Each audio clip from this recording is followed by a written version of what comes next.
Welcome back, everyone. It's the Bourbon Judge. I'm changing up and doing a midweek review, right? Hey, life is good. You got to change up once in a while. And not only am I doing a midweek review, I'm also doing some Tennessee whiskey. There we go. Now, I'm not going to sing the song for you because no one wants to hear me sing. My family always tells me all the time, please do not sing.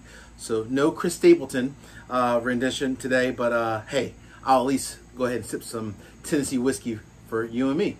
All right, so what are we reviewing today for the midweek? George Dickel, the new Bottled in Bond. So let me give you just some backdrop history on George Dickel. So obviously Tennessee whiskey. So what's different about Tennessee whiskey versus bourbon, right? Made the same way, aged the same way. The primary difference is Tennessee whiskey goes through a charcoal filtration process, right? So after the whiskey is made, it goes through this charcoal filtration process, right? And that process is supposed to kind of, well, they say, make the let's call it the whiskey more flavorful, more smooth, and more bold, all at the same time, right? But again, that's the primary difference, is this whole charcoal filtration process, right? Completely different than bourbon. And, you know, if you're ever kind of sipping them side by side, at least in my opinion, the difference of the two from, let's call it Tennessee whiskey to bourbon, is that typically Tennessee whiskey is two things. A, slightly sweeter, and B, has more of like, at least from the nose, more of like, and even I guess the palate as well, a little bit more of like that smoky kind of taste to it, because again, it is going through a charcoal filtration process. You have to watch the video, by the way. Catch a video online that shows the whole charcoal filtration process. It's quite unique. All right, so what else about George Dickel? So George Dickel obviously started producing whiskey in the mid to late 1800s down in Nashville, Tennessee.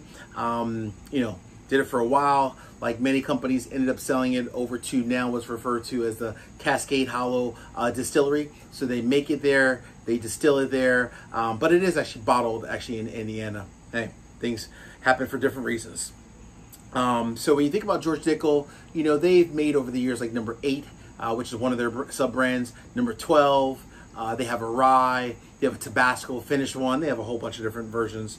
But just 2 years ago, they came out with this Bottled in Bond, which they have not had before. So last year, the Bottled in Bond was a 13-year Bottled in Bond Tennessee whiskey. However, for this year, for the 2020 version, this one, as you can see on the side there, is aged 11 years. So even though it's Bottled in Bond, which typically means it has to be at least 4 years, but in this case, this Bottled in Bond comes in, of course, at 100 proof, but it's aged 11 years. So I had the 13-year one last year. A friend of mine sent it to me. I really enjoyed it. So I was like, you know, let's see whether or not if this 11-year is going to be equally as good, better, and hopefully not worse. All right, so I'm going to pour this bad boy because I've been talking enough. Oh, I love hearing that sound. So let's talk about some key things. Price. So Bourbon Judge, how much does this cost? MSRP is $36, right? That's MSRP. However, because it is a highly allocated, not highly, not like Weller, but definitely higher or harder to find, I should say, you might pay a little bit more. I'm not gonna lie, I paid $50 for it. $14 more over MSRP, but again, very hard to find. And you know, honestly, I found it recently locally, and I was like, you know what? It's worth paying the extra $14, hopefully. So again, MSRP $36, I paid $50. Again, age 11 years, comes in right at 100 proof. Obviously, it's Bottled in Bond. And again, this one is a little bit harder to find. So if you do end up trying it, maybe at a friend's house, or if you happen to live in an area where bars are open and you try it at a bar, if you happen to find it out in the wild, definitely buy it because it's definitely hard to find. All right, let's get into the nose. All right, well, first and foremost, from a color standpoint, very similar to traditional bourbon, right? I mean, it has like that nice, elegant, beautiful brown, very nice. Very shiny, actually, almost like a golden brown, actually. All right, let's go through this, get into the nose a little bit. So one unique thing about Dickel, compared to like other Tennessee whiskey like Jack and any other Tennessee whiskey that's out there, when the whiskey is made, they actually chill their whiskey first. So they truly chill it off, like they cool it off, right? And then it goes through the charcoal filtration process. They're the only ones to do that. So quite unique and quite different. But hey, sometimes different is a good thing. All right, so from the nose, so I'm getting a couple of things, which is interesting. I'm getting some, a mix of like pears, some berries. Very nice. This is interesting. It's like almost like a blackberry, blueberry, pears, smoky, obviously from the charcoal filtration process. Traditional oak. This is actually really unique. You almost also get a little bit of almost like a burnt caramel kind of in a way. There's some toffee mixed in there.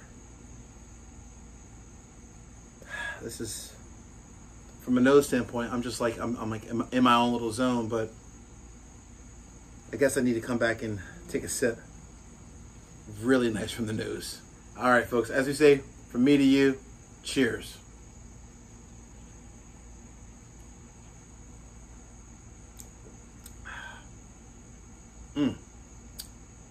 All right. So the fruit stays, right? The pears, some of like the blackberries, blueberries, very spicy though on the finish.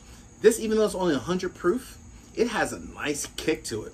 I would actually think, if I just didn't know it was bottled in bond, it was maybe 115, 120 proof. This has, excuse my French, hell of a kick to it. A lot of other things, actually, a couple of things fall off actually.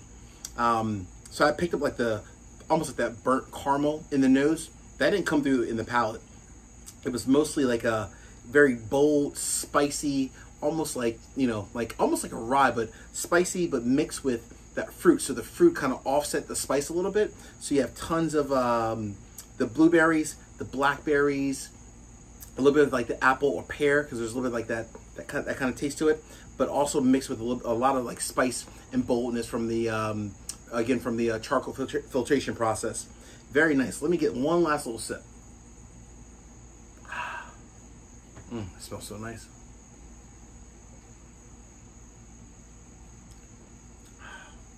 I'm gonna add an apple. That just kind of came through. I was wrong. I also need to add in some apple there. Well, folks, you guys know me. Hey, it's midweek. Bourbon Judge is gonna keep it real with you.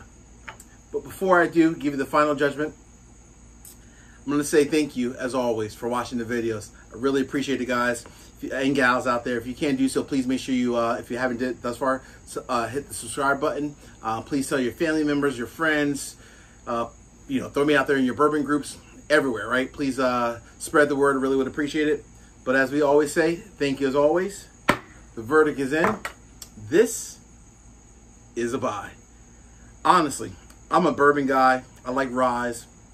I don't always mess with Tennessee whiskeys. Not gonna lie, I really don't. Once in a blue moon, I do. I had a private barrel of George Dickel a couple of years ago, and it was horrible. This is quite the opposite. Very well balanced, nice long finish, and honestly, really, really damn good. Well, as they say, happy hunting. From me to you, thank you as always. Peace out, guys. See ya.